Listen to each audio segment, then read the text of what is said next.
Can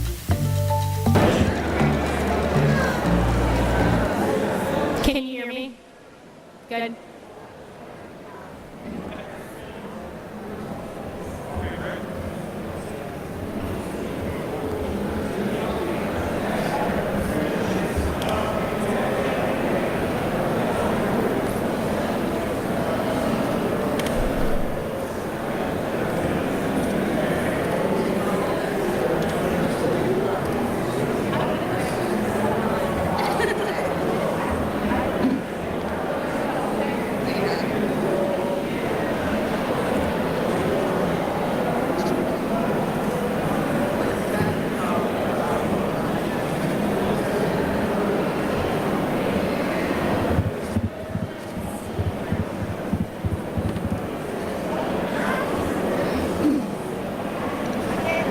We get to go.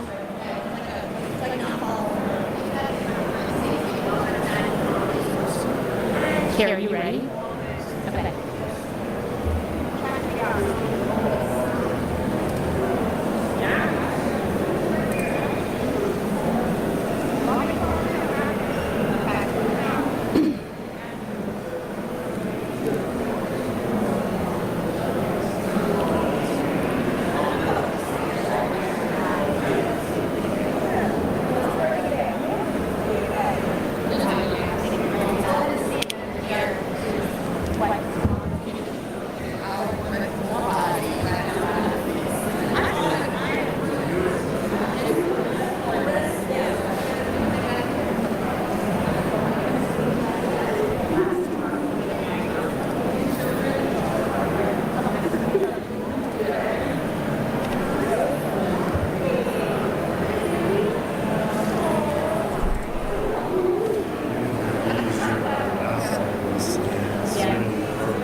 Good afternoon. Can everyone hear me?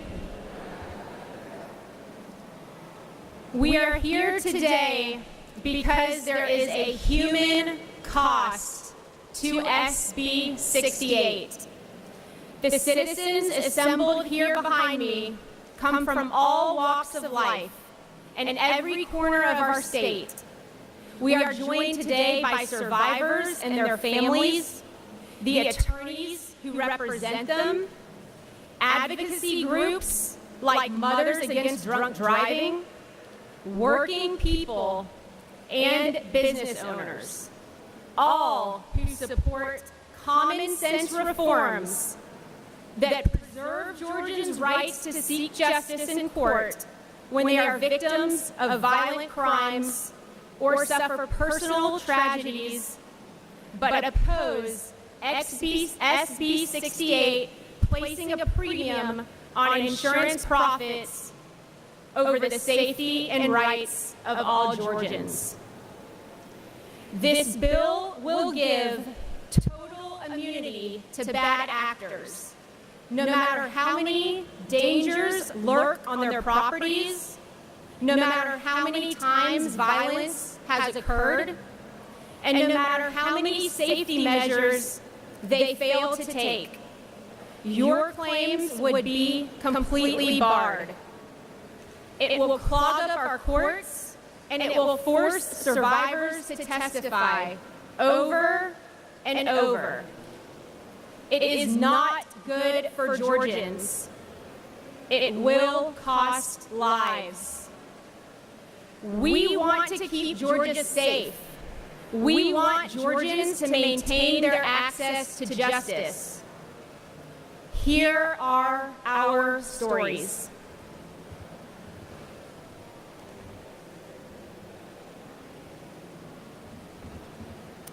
My name is Michael Roseberry, and I'm a survivor of trafficking. The first time I had a gun held to my head, I was just 19 years old. While other people my age were going to college, having late-night study sessions, or figuring out who they wanted to be in life, I was being trafficked. I wasn't old enough to buy cigarettes or alcohol, but I was old enough to be bought and sold. I have one specific memory of sitting in the back seat of a car while my trafficker was driving. We pulled up to a hotel and I was told, "This is your new home." I remember in that moment feeling hopeful, thinking, in a crowded place like this, surely somebody will help me. My pimp had 4 to 8 girls under his control at any given time. While he orchestrated lonely men to come and purchase our bodies for their sexual deviances, surely the hotel would notice. With 40 cars coming in and out at any given moment, surely the hotel would notice. And with girls walking around in their underwear, never alone and never speaking unless spoken to, surely the hotel would notice. And then one day I was hit. In the middle of the hotel lobby, in front of the man behind the front desk. And in that moment I knew the hotel noticed.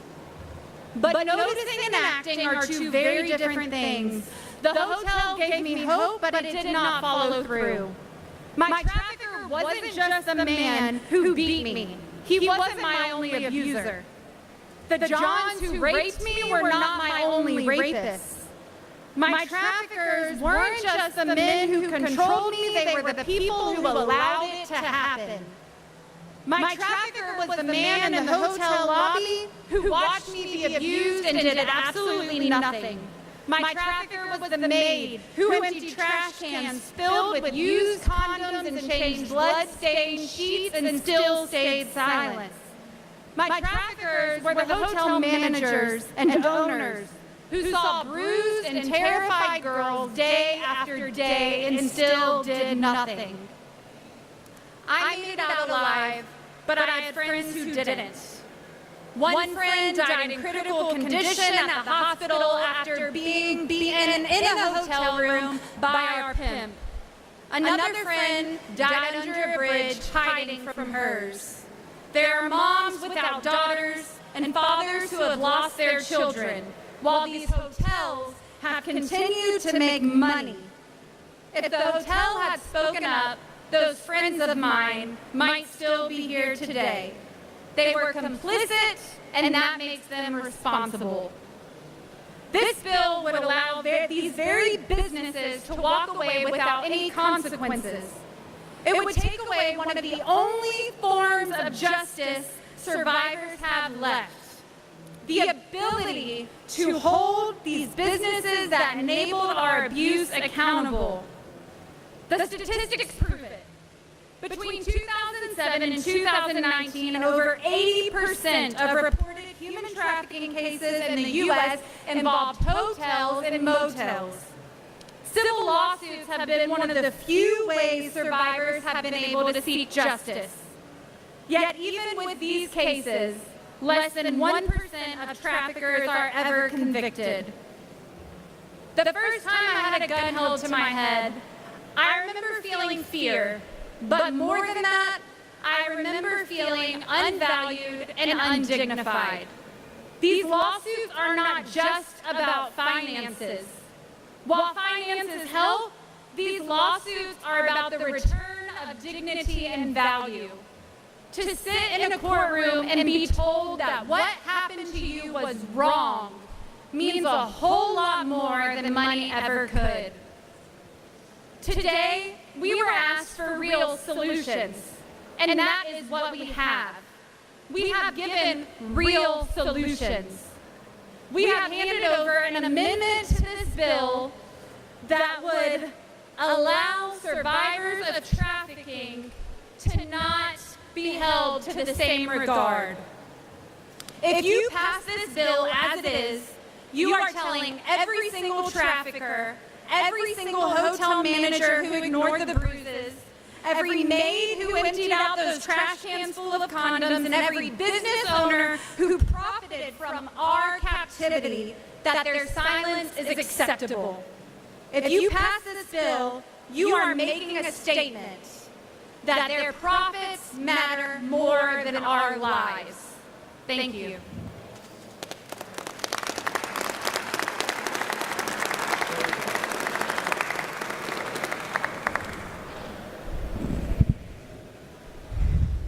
Thank you. I stand here today as I stood here 4/24/24 last year. Here, Governor Kemp signed House Bill 993. It was the first sexual grooming bill for Georgia. In honor of my daughter, our daughter, Jennifer Autumn Cobb, who at age 11 was sexually groomed by a former coach at the YMCA who was 18 years older than her. Because she was a child, she was afraid. She was brainwashed, and she did not tell. Most victims do not tell. The human brain does not develop until age 25. This bill, SB 68, I cannot support as written because the very victims we stood here and fought for last year would not be given the same civil rights today if this bill is written as is. We've asked for just a simple amendment so that victims of sexual abuse, trafficking, elder abuse, if the corporation is found negligent, then they should have the opportunity to file suit in a civil court. I'm here today for those victims. Our daughter was sexually groomed from 11 to 20. In this bill, a victim may have to testify 3 times. Our daughter got on the stand 1 time, and 1 time she said, "Please don't let him out on bail. He may prevent me from testifying." He was released on bail, and 6 days later, my daughter was found hung.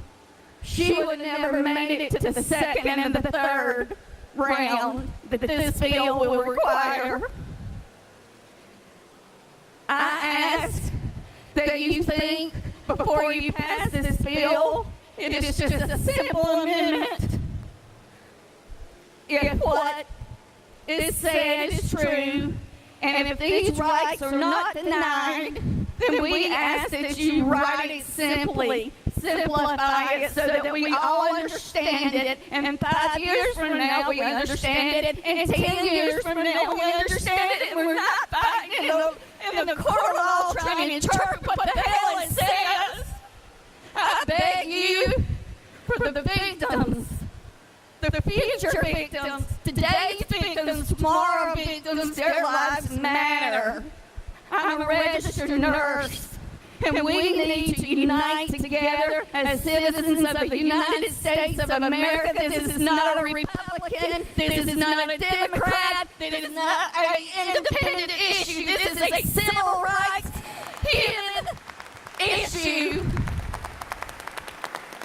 My daughter loved, and she loved with all her heart, and she loved humans. And the reason she had the strength to come forward is because she saw her predator using the same tactics with little girls. And she said, "Mom, I want to tell the truth. I don't want this to happen to another child. I don't want this to tear another family apart. But my daughter should be standing here today. She's not. I am her voice." And people say, "How do you do it?"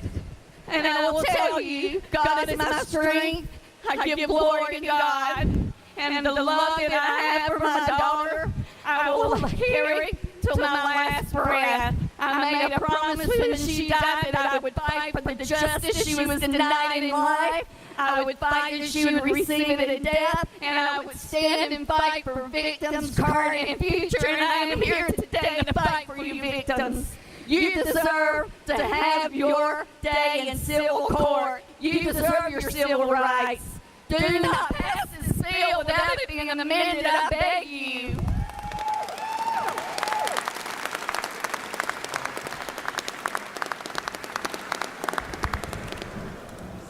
Good afternoon, good evening. My name is Verna. My daughter was Nicole. She was beaten by a bat in a convenience store. I'm 70 years old. I'm without my daughter. She was my only daughter. The management and the owners knew that this person was beating other people. An 80-year-old lady was beaten as well. But my daughter almost bled to death. I'm here on behalf of all the other victims. And I like to say, too, to the voting people, please, I'm 70 years old, I still work, but I miss my daughter. They brought a cell phone to me across the street at my job in a brown paper bag, and I have to come to work every day and remember that. But just like my other person that, okay, just please vote no. It could be your relative, it could be your friend, it could be someone else that you know that's close to you. Just like she said, this isn't a black, white, Republican, Democrat thing. This is a human thing. This is my daughter. Please vote no. Thank you.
Good afternoon, everyone. My name is Morgan Graber. What does one say with these moments that they're given? Which of the thousands of cases that I've worked on, the thousands of families that I've helped, the thousands of victims that my firm has assisted, do I pull from to try to show and tell you just how devastating SB 68 is? Not just to the cases I've worked on, but to every case and every client moving forward. Do I tell you the story of a mother who I've held in my arms outside of a courtroom in a hallway as she sobbed uncontrollably as the lifeless picture of her child flashed on the trial screen? No mother should have to endure that once, twice, or potentially 3 times, as mandatory bifurcation would require. Do I tell you that she's told me that no day feels worth living without her son? Do I tell you the stories of who he was, that he loved Jesus, and history, and airplanes? Do I tell you how he went to a property for a work purpose, safe, healthy, vibrant, and to no fault of his own, lost his life? Do I tell you how the people who worked there were engaging in a dangerously inherent activity? Do I tell you how they weren't trained to do that activity? Do I tell you how his parents found out that he had been hurt and spent hours in the car trying to make it to the hospital to see him one more time? Do I tell you that when they arrived, blood bags lined the hallway and their son was on life support? Do I tell you what it felt like to have a mother tell me how she told her only son goodbye? Or do I tell you how being able to file this lawsuit made the business, and as a result, all of us here today safer? Do I tell you how filing this lawsuit caused the business to recognize their wrongs, to implement a new training program, and as a result, a robust safety program for all employees, making them and all of us safer? Do I tell you how this lawsuit, although horrific, likely prevented multiple other tragedies from occurring? Or do I tell you the story of one of my clients who was nearly killed on his motorcycle? How he was on his way to the Fulton County office to pay his taxes? Do I tell you that physically he can't be here today because it would require him to get up, to put his prosthetic on, to take one of his 26 daily medications, to make the hour drive down from Alpharetta, all while likely twitching, convulsing, and seizing due to the permanent neurological injury he has? As someone with a traumatic brain injury, do I tell you how he couldn't be here today because the crowds, the noise, overwhelm him, would give him anxiety and significant stress? While he can't be here today, his wife is, and she will talk to you later. She would tell you that being able to file this lawsuit not only gave their family the opportunity to pursue justice, but to be able to have a sliver of hope for the life that they once had. But more importantly, the lawsuit, through discovery, required this company to take safety seriously. And as a result of this lawsuit, we are certain that this business now hires drivers that are trained and that are qualified, which they did not do before. Her husband lost his leg, his ability to think, to feel, and to operate as the man he once was before this wreck. Her husband was forced to sit through a grueling deposition where, again, he shook, he seized, and he stammered, trying to remember what had happened to him and what life he had lost as a result of this wreck. When I asked their family would they continue on with their case if they knew they'd have to try it not once, not twice, but maybe 3 times, it was a unanimous no. Her husband has attempted to take his life on multiple occasions. The medications he takes daily, the appointments he goes to, and the therapy he participates in are what allows him to fight one more day. The idea that there's a day on the horizon for all of us here in Georgia where we may not be able to fight these fights one more day deeply saddens me. Not for myself, not for anyone just behind me, but for every client in the future to come. There is a piece of this bill that will affect every type of case moving forward, from car wrecks to premises liability, to negligent security cases, to medical malpractice. Reform may come, and that is necessary, but we must do it in a way that protects the great people of our state, and SB 68 is written simply is not that.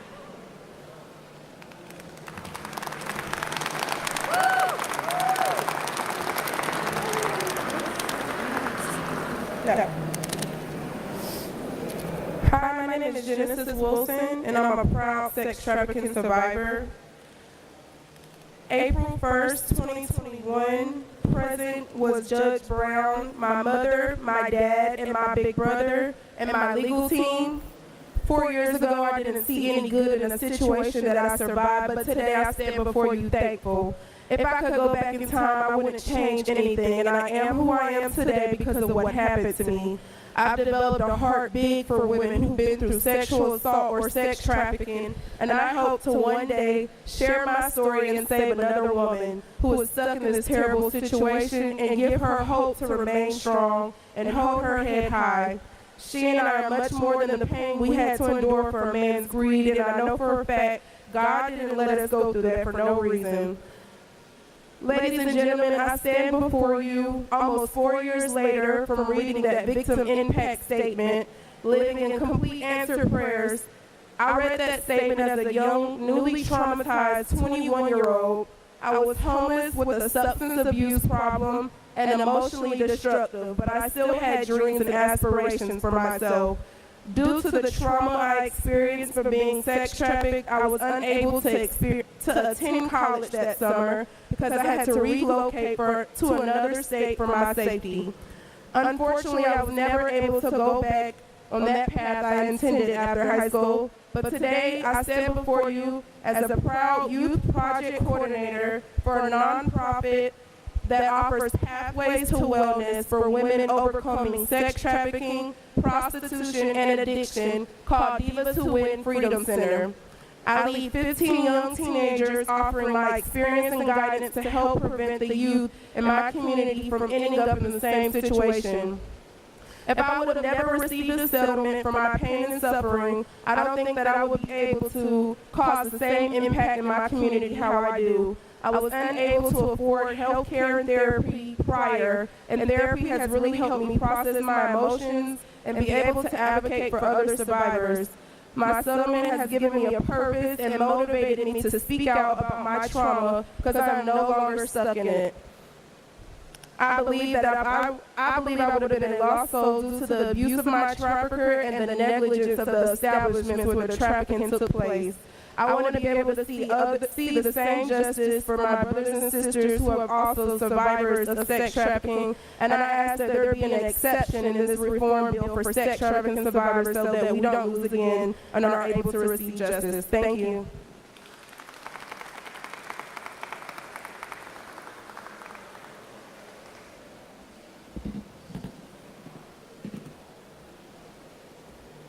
My name is Shonda Santana. I'm the founder of Divas Who Win Freedom Center. I'm the mother of a survivor, and I'm a woman in long-term recovery. Honorable members of the General Assembly, members of the press, advocates, and allies. 4 days ago, I stood before you as a mother, as an advocate, as a woman who has lived the weight of survival and turned it into a fight for justice. I told you the story no parent should ever have to tell, the story of a call that changed my life, the story of a daughter who should have been protected but instead was exploited in spaces that saw her as disposable. And today I stand before you again, not in opposition but in invitation. I stand here in the belief that the people in this room, legislators, journalists, community leaders, want what is right. That when given the choice between shielding profit or protecting the most vulnerable, we will choose humanity. That we will choose a world where justice is not an abstract promise, but a practice written into our laws, reflected in our policies, and felt in the lives of those who have survived the unthinkable. We have a decision before us, a decision that will shape whether businesses that profit from the trafficking of our children are held accountable or whether they are given a free pass. We know the truth. Civil lawsuits have already led to the closure of 5 of the worst trafficking hubs in Atlanta, not because the government stepped in, but because survivors, armed with the power of the law, demanded accountability. This exception that we are calling for today is not about punishment, but it's about responsibility. It is about the simple, undeniable fact that no place of business should be allowed to turn a blind eye to human trafficking and still operate without consequence. So let's be clear. Accountability is not an attack on business. Accountability is a commitment to the dignity and the safety of the most vulnerable among us. If a business has knowingly ignored trafficking, facilitated it, or profited from it, they should not be shielded from legal consequences. That is not just a policy decision. That is a moral line in the sand. To the members of the House and Senate, this is your opportunity to lead, to be on the right side of history, to set a precedent that says Georgia does not tolerate complicity in trafficking, that we stand with survivors, not just in words but in action. To the members of the press, your words shape public understanding. The stories you tell influence policy, shift public opinion, and amplify the voices of those who have fought so hard to be heard. We ask you to shine a light on the realities of trafficking and the urgent need for accountability. This is not another political debate. This is about lives, futures, and justice that refuses to wait. And to the survivors and families in this fight, you are not alone. You have never been alone. Your voices, your resilience, your courage are why we are here today. We are not just fighting for a piece of legislation. We are fighting for justice, for dignity, for the promise that the system will not fail you again. There is more than a bill. This is a defining moment, a moment where we decide what kind of state we will be, what kind of nation will we build. So let us move forward together. Let us write laws that do more than sit on paper, but stand as shields for those who need them most. Let us ensure that justice is not just promise, but practice. We invite you to stand with us. We invite you to lead with us. And we invite you to be a part of a future where safety is not a privilege, but it is our right.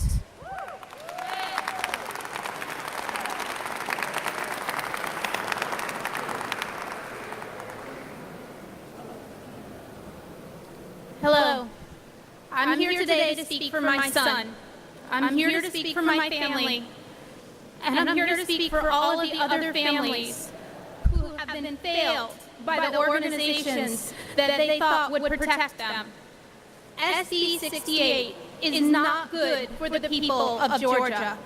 It protects businesses and insurance profits over the most vulnerable among us.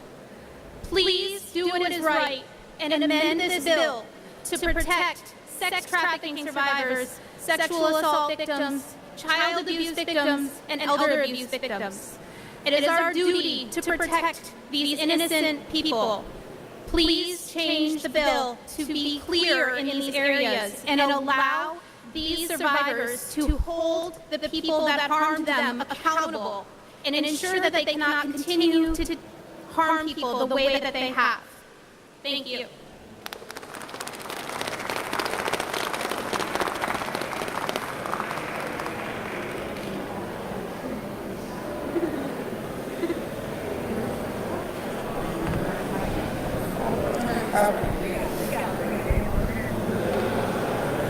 Good afternoon. Can you hear me?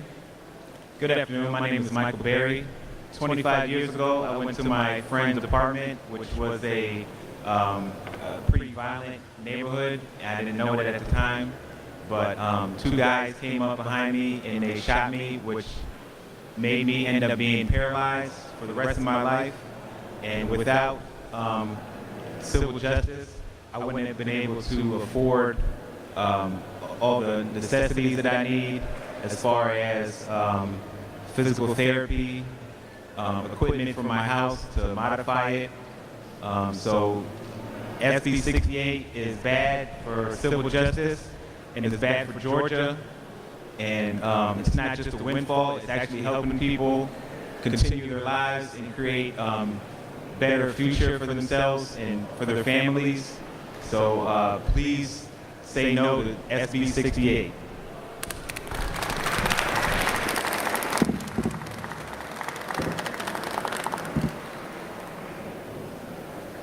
Good afternoon. My name is Melanie Manis. I'm 40 years old, and I, too, am a survivor of sex trafficking in Atlanta. A few years ago, Georgia senators started something fabulous in protecting women such as myself. They passed the Debbie Vance Act, and I was the first survivor in Metro Atlanta area to have my criminal record vacated, restricted, and sealed. I was not identified by the things that I had done or the things that I was pushed to do by my trafficker. You guys have brought a lot of this a long way in trying to help survivors. But why does it stop there? Why are we just going to stop there and protect them and let them start to rebuild themselves, start to take the price tag off of them, and then make it harder for them? Things have been hard enough, and women have been silenced, children have been silenced long enough. When to eat, what to wear, look at the ground, don't speak unless spoken to. It is because of the Debbie Vance Act that I am now a small business owner and a productive member of society, and I thank you to the senators and the people in Georgia for that. But let's continue this movement with helping survivors. Don't drop the ball and say, we're going to help you this far, but we're going to make you fight even harder for the rest of it. There are women and children out there still being sold with a barcode and a price tag. Once was so hard when I went through trial to share my story, deposition, all of it. I couldn't do it again. So if I can't do it again and I run, then what does Georgia say? Georgia says the hotel wins and profit again comes over human beings, people. Why is that correct? It's not. By the grace of God, I got a settlement and I was able to receive the help that I really needed. Therapy, counseling, getting involved in helping other people. I wasn't asked to be here today. I came the other day and I said, you know what? I took it this far, so you know what? I need to follow through in helping those who have no voice. And that's what the state of Georgia needs to do. They need to continue what they started with the Debbie Vance Act and take it one step further and make an exception for women and children.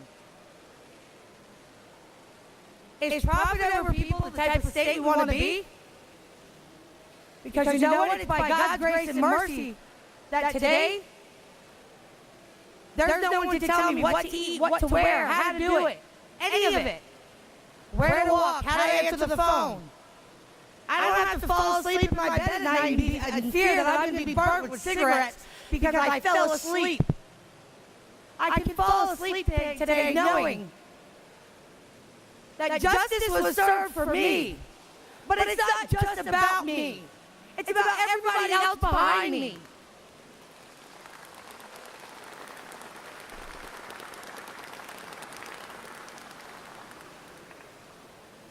Everything these days is about money, money, money, money. But what about the people? We don't have a voice. We finally have a voice.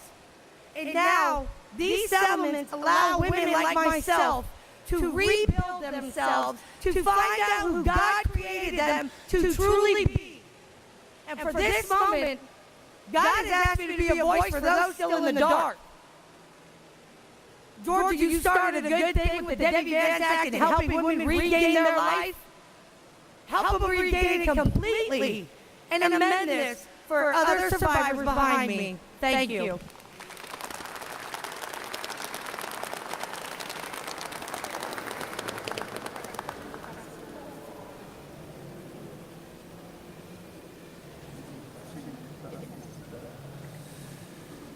Good afternoon. My name is Preston Dunaway. I am an attorney here in Atlanta. My law firm represents victims of violent crimes. And what I'd like to talk to you today about is two women, really three women. The first is an elderly woman. She lived in an apartment complex in Cobb County, Georgia. That apartment complex ignored pleas, repeated pleas for security guards. She was raped for hours by a complete stranger, and she was a victim and a survivor. The difference in what the insurance companies don't want you to know is that we and the insurance lawyers, along with us, went to the prison where the rapist was being housed. And what did he state? He stated that he would have never committed the crime. He would have never committed the rape if a security guard would have been on site like the owner and management company were recommended. The second lady that I want to talk about, she's here today. I've asked her to stand to the side to protect her anonymity. But she's the daughter of an 11-year-old child who was also living at an apartment complex in Cobb County, Georgia. The owner of that complex does not live in Georgia, is not a Georgia resident. He ignored the recommendation from a professional property management company to have on-site security patrols. Months later, her daughter was kidnapped in the parking lot and raped at that apartment complex. Their survivors say no to SB 68. The insurance company and their lawyers don't want you to hear these stories, but they need to be heard. Thank you for your time.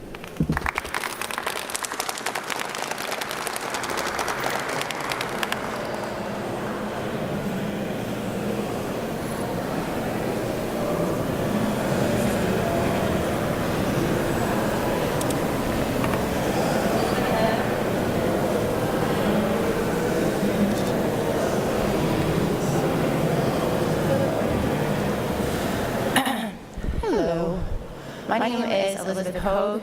I am a survivor of sex trafficking, human trafficking.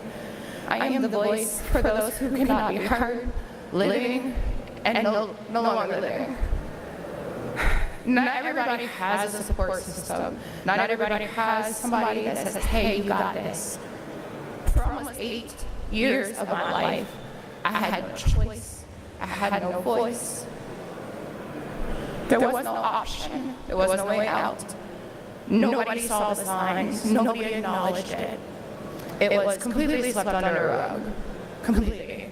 A few years back, I had a way out. I got a settlement, and it gave me stability to provide for my two daughters, who are both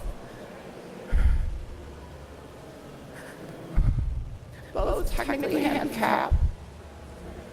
I am an autism mom. I am a PFFD mom. My child grew with a small leg. Medical teams in the hospital did not acknowledge it. Again, I am the voice for the silent. And today our voices will be heard. What would you do if it was your daughter? What would you do if it was your son? What would you do if it was your family? That's it.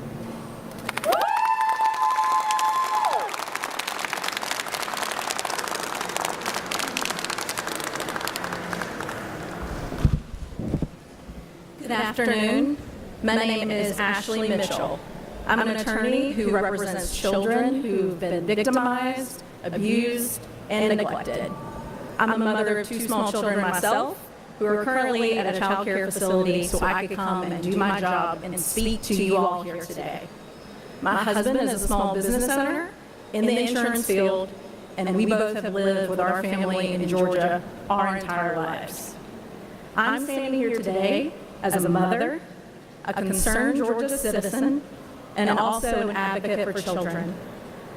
My clients have been victimized at places and businesses that were supposed to care and protect them.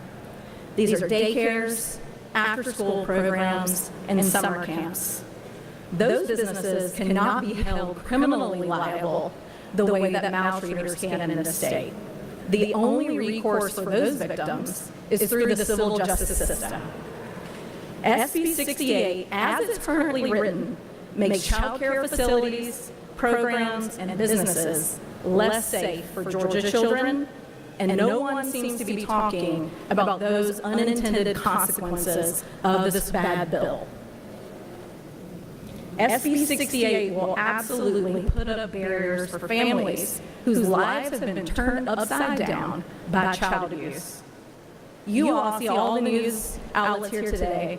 I know all of you have reported on child abuse situations, improper sexual touching of children, drugging children via medication, and both physical and mental abuse.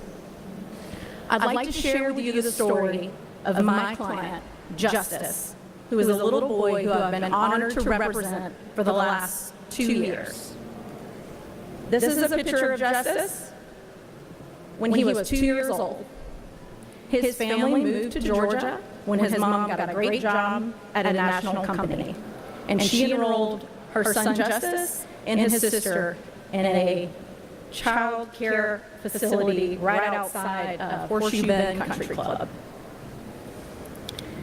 Justice was abused from the time that he entered the doors of that school until he was eventually unenrolled. He was repeatedly, physically and emotionally abused, and the daycare did nothing. This went on for months.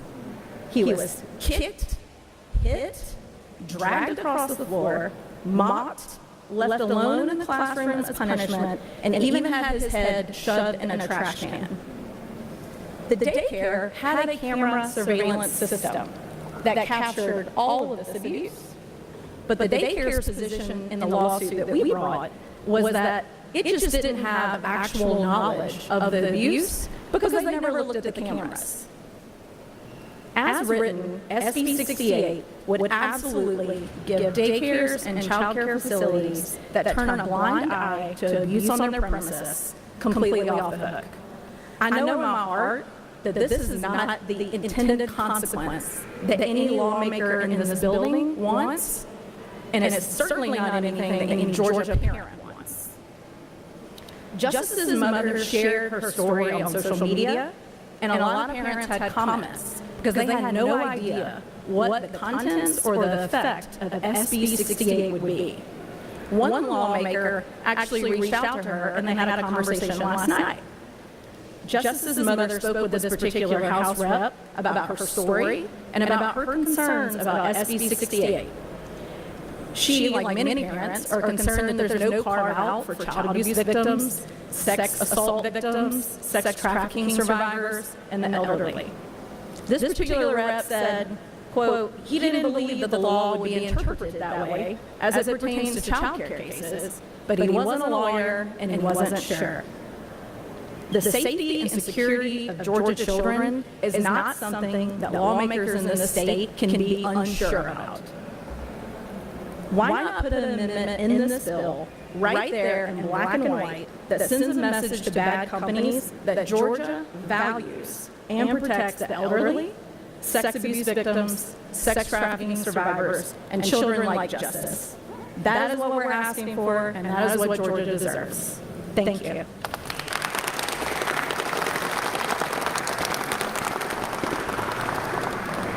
My name is Charlie Ahmad. I am a security consultant and a retired Deputy United States Marshal. I spent 25 years serving with the United States Marshal Service. Prior to that, I was in the United States Army as an infantry soldier. And I stand before you as someone who spent the best years of his life safeguarding people, protecting potential victims from harm. And what I can tell you with certainty is SB 68 does the opposite of that. SB 68 erodes the system of accountability that is currently in place, requiring business owners and property managers to put reasonable security measures in place at their facilities. Our firm does the analysis post-violent crime as part of this civil litigation process. And what I can tell you, while there's disagreement on SB 68, having worked with attorneys, both on the plaintiff side and on the insurance defense side, there is no disagreement that SB 68 will cause a rise in crime. Let me say that again.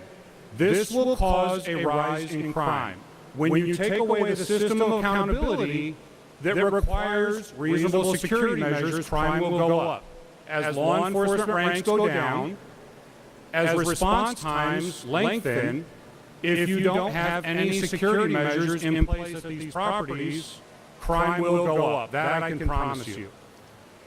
The other point I want to make is in my work as a security consultant, I've spoken with many property managers and many business owners about installing reasonable security measures. They're all upset about having to pay out what they call nuclear lawsuits. Well, I can tell you that installing reasonable security measures that will keep people safe is much cheaper. The other thing I would like to tell you is many of those same business owners and property managers are not interested in installing security measures because of SB 68. What they're saying is the people standing behind me don't matter. Profit over people, as has been said before. Thank you very much.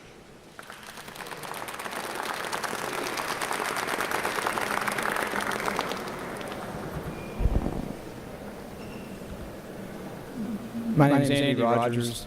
I'm a lawyer who's had the privilege and the honor of representing multiple people who've not had a voice for themselves. I was a prosecutor for 5 years, municipal court judge for 7 years. I've been a lawyer for a total of 37 years.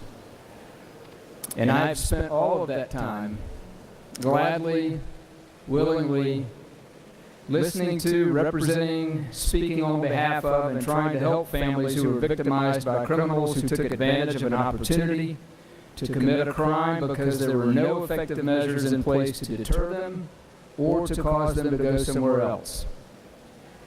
All of the stories you just heard, and those that could be told here for the rest of the day, the rest of the week, and certainly for the rest of this session, should never be told. They are all stories of suffering and loss by numerous families who would have no such stories to tell if the places where they lived, where they left their children to be cared for, where they paid money to a business for goods and services, had simply acted reasonably in the face of known and preventable risks of harm from criminals.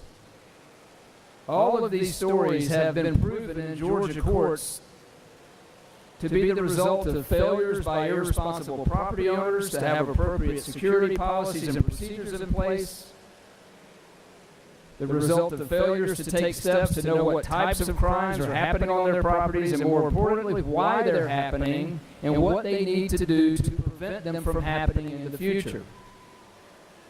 And failures to be truthful and warn the very people who are paying them to keep their families and children safe about the dangers and the dangerous people present on their properties. That is what Georgia's current law seeks to provide and motivate responsible business owners to do. The sad and frightening truth is that even if there were no SB 68 and no other effort to limit lawsuits against careless property owners, there would still be rapes, there would still be child molestations and trafficking and shootings and murders that would devastate entire families and entire communities in some cases. School shootings have arrived in Georgia. Those would be covered by this bill.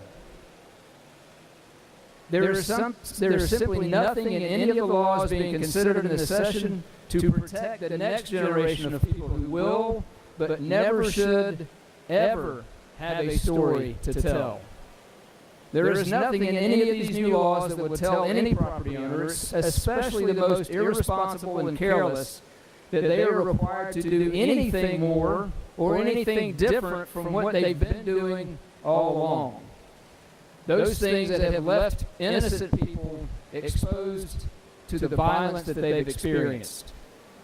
The current version of SB 6, however, has been written so that all of these stories would be very different in how they end.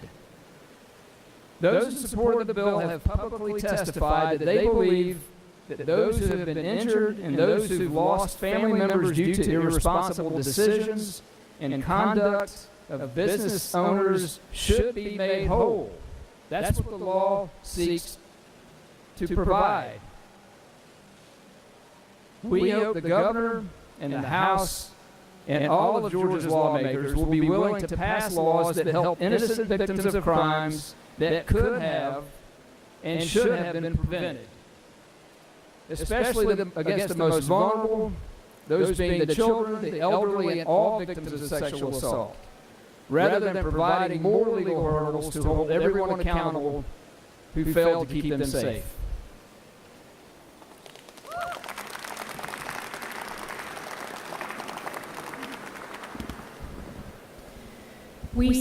We stand before you united with pure intentions of safety for our families and access to justice. We have offered amendments to the committee, and we would like to work together to ensure that Georgia is a safe and fair place to call home, do business, and raise our families. We have attorneys ready to field questions. Thank you.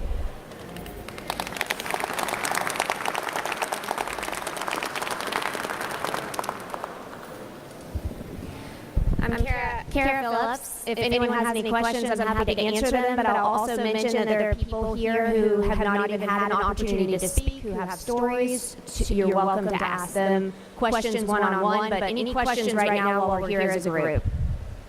Yes.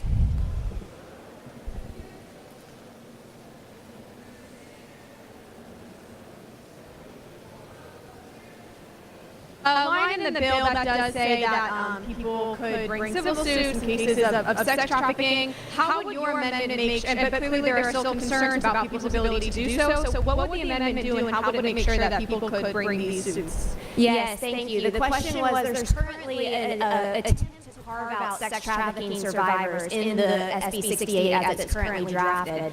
The problem with SB 68 is that it says all negligence claims and all nuisance claims would not be available to survivors of sex trafficking. So the only thing that the bill protects is a very new provision that allows survivors to seek civil justice for their sex trafficking under a separate sex trafficking statute. It has not been thoroughly tested by Georgia courts. It's been tested by federal courts, and it's not great. But under Georgia law for decades, sex trafficking survivors are to be protected by business owners exercising ordinary care to keep the place safe and not creating what's called a nuisance. And SB 68 eliminates that. So an easy fix is to simply add in a carve-out for all survivors of any kind of sexual abuse, assault, rape, sodomy, and trafficking. Anything under Georgia code for sexual crimes, just carve them out. And we're also asking for a carve-out for children and the elderly, because we know that these are the most vulnerable victims and members of our society. Anybody else? Yes, sir. Hi there. Is there any validity to the governor's contention that the current climate is disadvantageous to Georgia business? There is not. Currently, Georgia is a top business environment. Currently, Georgia is a great place to do business. Currently, Atlanta is thriving. So there is no reason for the governor to suggest that on the backs of the people behind me, on the backs of the victims who can't even be here, that instead Georgia businesses are somehow hurting. Thank you.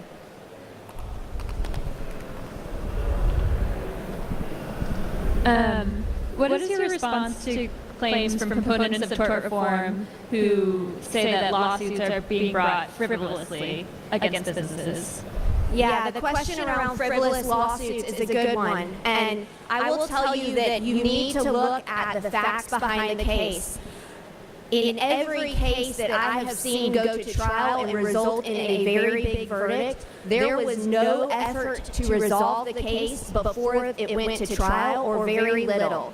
And ultimately, juries that are made up of 12 citizens came to an agreement in every one of those lawsuits as to the number that made the person whole.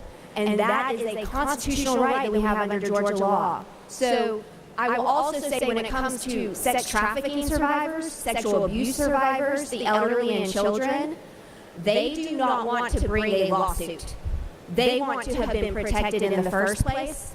And the last thing they want to do is have to get up and tell their story. And the ones that have done it bravely. And there is nothing frivolous about that.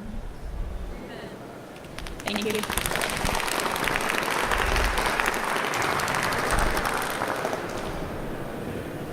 All right. Thank you all for being here. Oh, I'm sorry. I have a question. The proponents of the bill have said that the purpose of the bill is to reduce insurance premiums, but an amendment was offered in the Senate to cap insurance premiums at the inflation index. If the proponents of the bill support for it is because of to reduce the amount of insurance premiums, why wouldn't that amendment pass? It's a great question. It was an obvious amendment. It should have been part of the bill before it came out of the Senate, but it was not included. And that's because the true purpose of this bill is not to reduce insurance premiums. The true purpose of this bill is to reduce citizens' access to civil justice in the state of Georgia.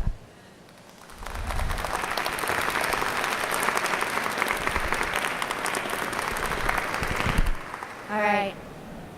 Thank you all for being here. I brought my children today. I thank everyone who got in their car and came down here and did the thing that was not convenient to do, but the thing that was important to do. You are all brave, and you are all so important. Thank you for being here. Thank you for telling your stories.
you.